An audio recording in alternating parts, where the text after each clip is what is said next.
اور خود عذاب کا لفظ جو ہے وہ بھی قابل سوچ.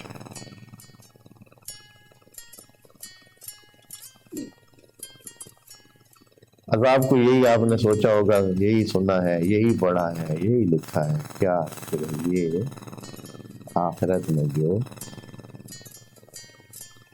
انسان کو جہنم ملتی ہے یہی عذاب. عذاب کا لفظ جو ہے وہ کسی چیز کا اصلی جو اس کی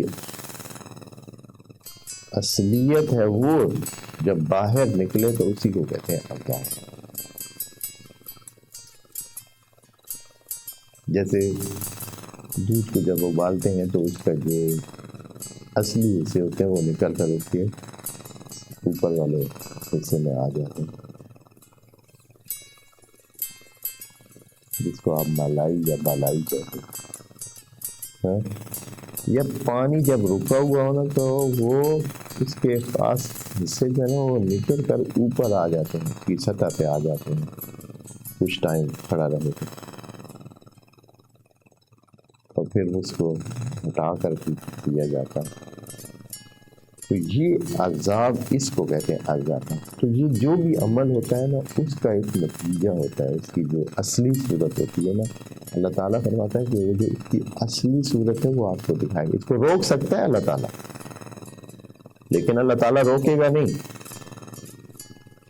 ان کے بارے میں نہیں روکتا، جہاں چاہے تو روک بھی سکتا ہے، جہاں چاہے تو روک بھی سکتا ہے.